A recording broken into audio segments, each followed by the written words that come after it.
Hello everyone, दोस्तों मैं अरुण शर्मा। आप देख रहे हैं 10 सोच। दोस्तों इस वीडियो में बात करने वाले हैं हरियाणा की राजनीति के बारे में कि जहां बीजेपी हरियाणा में पीछे की ओर जा रही है और कांग्रेस अगर मजबूत है, पर उनके संगठन में जो एक बार घमासान मचा हुआ है, क्या हरियाणा में बीजेपी और कांग्रेस के चलते कोई त्रिशंकु सरकार बनेगी? दोस्तों अगर आप चैनल पहली बार हैं, जुड़ सकते हैं, सारी वीडियो को देखें। दोस्तों बात करते हैं हरियाणा की राजनीति के बारे में कि हरियाणा में वैसे तो कांग्रेस का हाथ मजबूत हुआ है, पर हरियाणा में जो गुटबाजी है वो राजस्थान की तरह चरम सीमा पे है।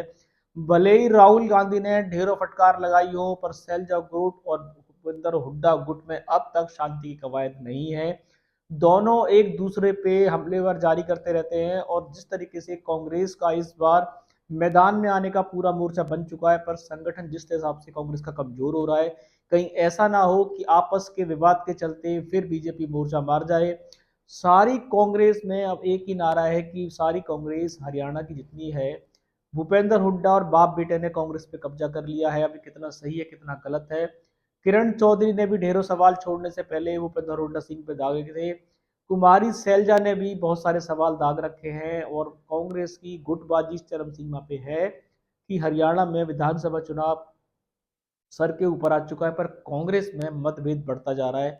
बीच में राहुल गांधी ने एंट्री मारी थी और राहुल गांधी ने इस संगठन को मजबूत करने के लिए काफी सारे निर्देश दे दिए थे, पर हुड्डा की बयानबाजी चरम सीमा पे है। उसके चरम सीमा को तोड़ते हुए कुमारी सैलजा उनसे आगे निकल गई।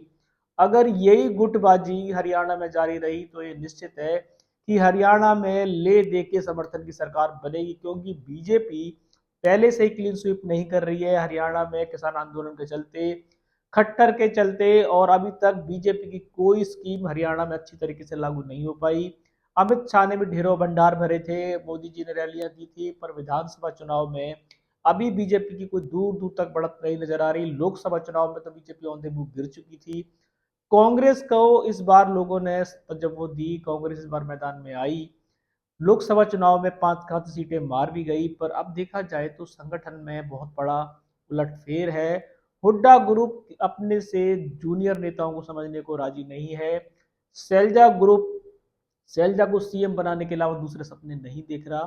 क्या हरियाणा में एक पार्टी के दो सीएम हो सकते हैं? क्या पार्टी को संगठन को मजबूत करने की जरूरत नहीं है? सीएम का चुनाव तो बाद में भी पार्टी दल का विधायक नेता बन सकता है, पर जिस तरीके से भूपेंद्र हुड्डा ने और सैलजा ने आपस में बयानबाजी जारी कर रखी है, इससे कांग्रेस का वोटर उलझ के रह गया है कि कांग्रेस को वोट देने का कोई फायदा होगा या नहीं होगा, क्योंकि कांग्रेस की जो गुटबाजी है वो बहुत निम्न स्तर पे आ गई है। कोई एक दूसरे को नेता मान के राजी नहीं है। कुमारी सैलजा सीएम के सपने देख रही है, उससे बड़े सपने भूपेंद्र हुड्डा सिंह देख रहे हैं। उनके पुत्र दीपेंद्र हुड्डा का भी नाम सीएम के रेस में आ चुका है। अमित शाह ने रैली की थी, उसने साफ कहा था कि बाप बेटे की राजनीति है। इन्होंने पूरे कांग्रेस का सूत्रा साफ करके रह दिया है। अगर भूपेंद्र सिंह हुड्डा को समय रहते कांग्रेस से अच्छी तरीके से झाड़ फटकार नहीं मिली, तो ये बाप बेटे ही कांग्रेस में रह जाएंगे। अब ऐसा कैसे है? कांग्रेस की राजनीति जिस तरीके से इस बार वोट बैंक में भी काफी बढ़ोतरी हुई है, यहाँ तक कि आम आदमी पार्टी से भी उनका गठबंधन टूट चुका है। अब कांग्रेस में विधानसभा चुनाव में अकेले बीजेपी की फाइट होगी। असली मुकाबला बीजेपी का और कांग्रेस का ही होने वाला है, पर अगर कांग्रेस इतनी मजबूत होने के बावजूद भी संगठन की वजह से हारती है, तो कांग्रेस के बुरे दिन नहीं रहेंगे, अच्छे दिन कभी नहीं आएंगे। राहुल गांधी, मल्लिकार्जुन खड़गे, सोनिया जी अभी तक कांग्रेस की राजनीति को सुलझाने में नाकामयाब रहे हैं। खाली डांट फटकार से कांग्रेस का बेड़ा पार नहीं होगा। आपको समय रहते इस मुद्दे को सुलझाने की जरूरत है कि असली में कांग्रेस पार्टी का सीएम, जैसे राजस्थान में आज तक सचिन ग्रुप और गहलोत ग्रुप में जो बेड़ा पार नहीं हो पाया, उसी वजह से नहीं हो पाया क्योंकि वहां पे संगठन में एक दूसरे पे बयालबाजी चलती रहती थी। यही हाल मध्य प्रदेश में रहा कि कमलनाथ और जीतू पटवारी ने जो गुटबाजी की थी, मध्य प्रदेश से बीजेपी ने सबका सुतड़ा साफ करके रख दिया।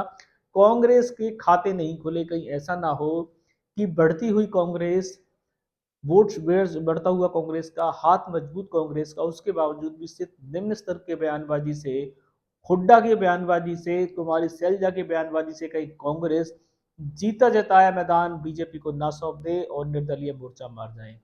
पिछली बार भी कांग्रेस सरकार बनने कगार पे थी, पर जेजेपी मैदान में आ गई और उसने बीजेपी को सपोर्ट किया और कांग्रेस फिर दोबारा से 5 साल के लिए पीछे चली गई। पर इस बार जेजेपी भी शायद अलग है और बीजेपी की इस बार बट्टी पहले से ही खराब है। पर अगर बीजेपी से क्या बात करें कांग्रेस पार्टी की, तो आपको समय रहते जो भूपेंद्र सिंह हुड्डा और शैलजा का जो झगड़ा बढ़ता जा रहा है, अगर कांग्रेस आला कमान इस झगड़े को नहीं सुलझा पाया तो ये दोनों कांग्रेस की नैया को डुबो के बहेंगे।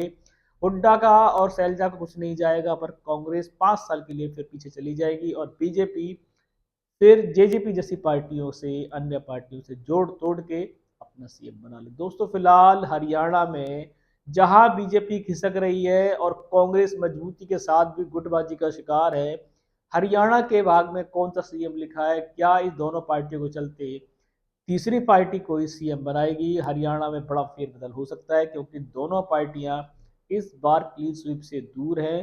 कांग्रेस का झगड़ा समाप्त नहीं है और बीजेपी इस बार किसान आंदोलन के चलते भी काफी वोट शेयर में गिरावट हुई है। इस रुझान पे दोस्तों कोई नजर मिलेगी, अपडेट मिलेगा, समय से पहले बताएंगे। अगर आप चैनल पहली बार है जुड़ सकते हैं सारी वीडियो को देखें। दोस्तों मैं अरुण शर्मा मिलूंगा नई सोच के साथ, अपना ध्यान रखें।